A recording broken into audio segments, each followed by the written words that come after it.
particularly after you have retired. And so I have left judgment to the jury, which I find is a distinguished jury. And they must have made their own assessments about the candidates. Today's subject is justice for all. I wish a wish which could be fulfilled. Because it is impossible, virtually impossible, that every person would be able to have access to justice.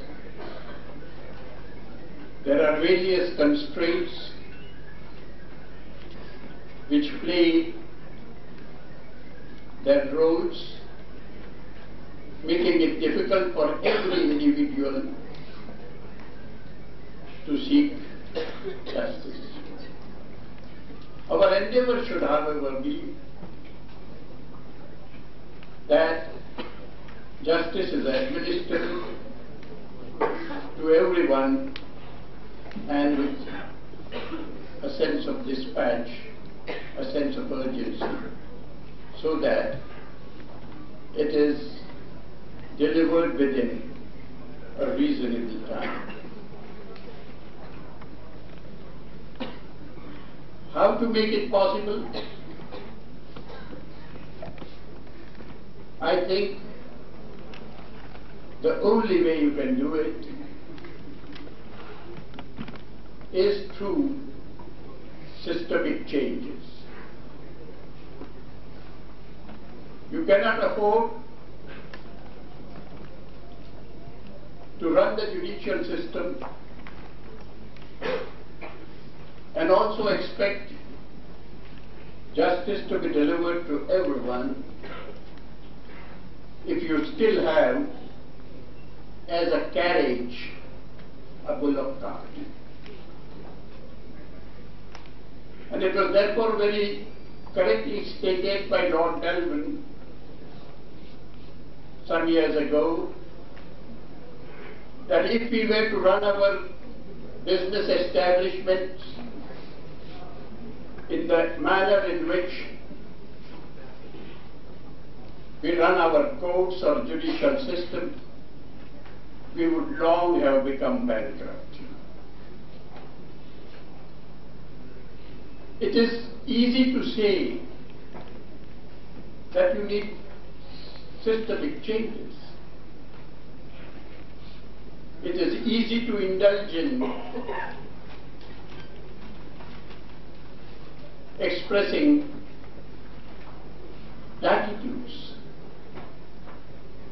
but you must have a concrete system to ensure that you are able to grapple with your problem of arrears, backlog, and also ensure that the system so operates that it does not accumulate a backlog once again.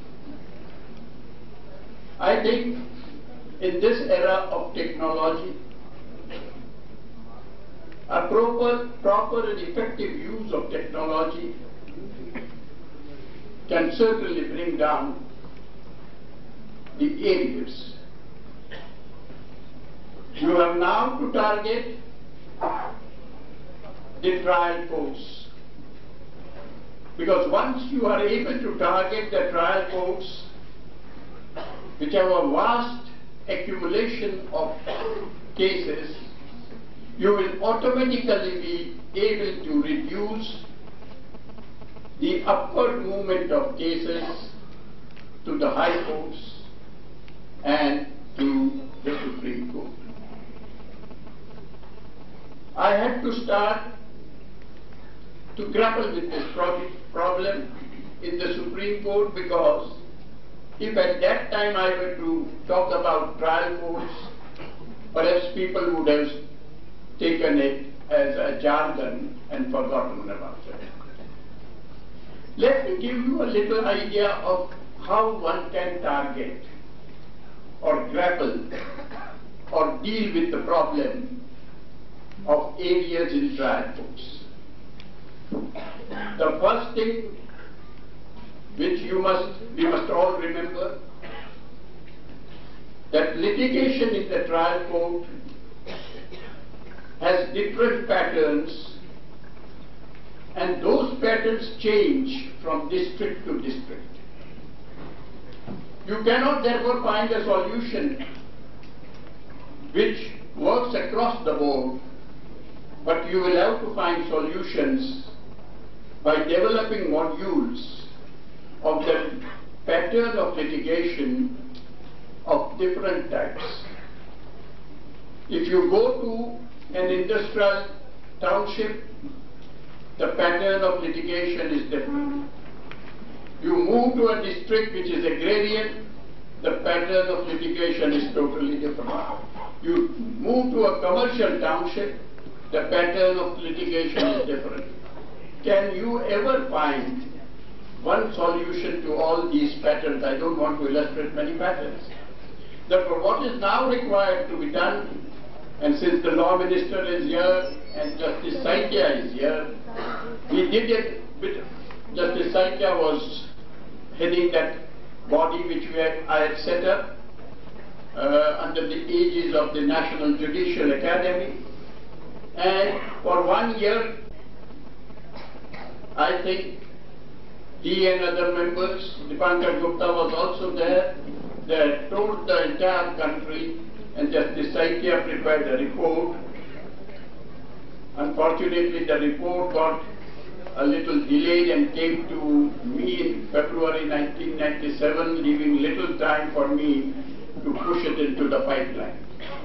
But that is only the springboard. That springboard was available. But thereafter nothing has been done, and I don't know. I am trying to trace the copy of that report. I have not been able to find it either from the government or from the Supreme Court also. And Justice Saikya's last report, to copy, somebody took away to get it printed and never returned it back, nor got it printed. You have to therefore identify a few pockets all over the country where you can get a fairly good idea of the distribution or pattern of work of different types. What you need therefore to do is to have pilot projects identifying each type of litigation in a given district. After the pilot project will give out a picture to you. On the basis of that picture, you have to find solutions for early disposal of those cases. It is not difficult. I can assure you that if one has to go through it in a systematic way, perhaps in a very short time of 2 or 3 years, you may be able to bring down the case load substantially. Access to justice to all can only be possible if the courts are not so crowded with litigation, because otherwise you will only add to the litigation, but the gentleman or the lady who is the litigant will only be waiting outside in the corridors of the courts, difficult to enter the courts. We sometimes say that courts are public places where anyone can come, but very often those public places are so crowded that it's difficult to enter. And that is the reason why we must try to see that we tackle with the number of pending cases. I think it would be possible to prepare a blueprint. You will be surprised that after Justice Saikia and we together finished that exercise and the report was published, the New York International School of Law picked up that report and they have published a small booklet on the basis of that report prepared for the Indian civil justice system. It's unfortunate that we have not been able to use it. That very report was picked up by the World Bank, and Bangladesh requested through the World Bank for helping them to work out a system conducive to their unitary pattern. I was invited to visit Bangladesh.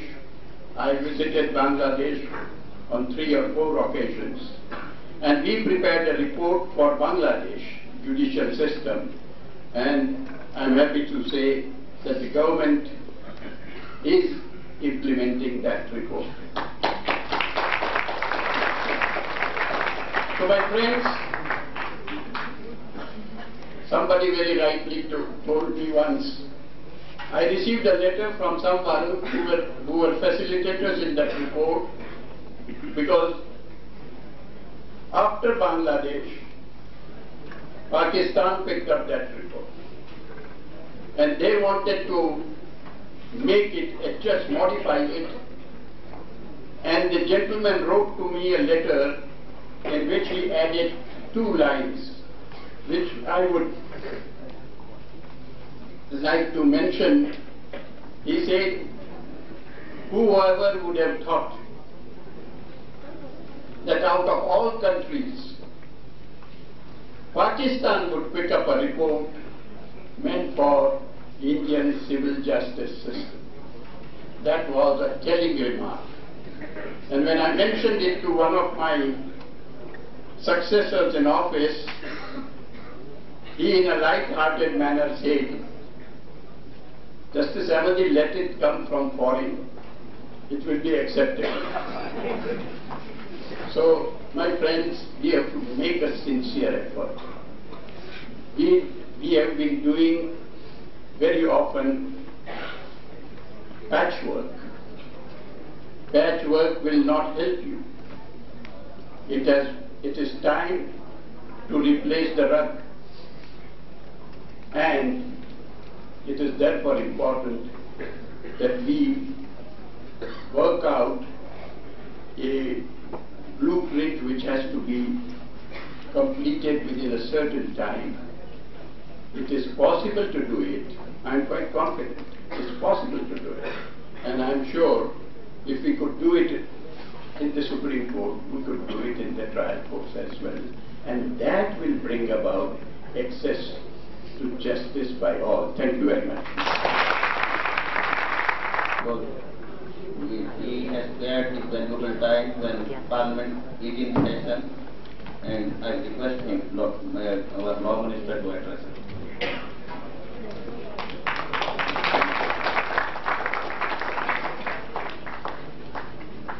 Respected President, respected Devegowda-ji, distinguished personalities attending the dais, brothers and sisters. I am extremely happy to be in your midst today, today being the Law Day. I must congratulate the organizers of this excellent function. Not only in the manner in which this entire function has been organized and gone through, but also for making awards to persons of excellence.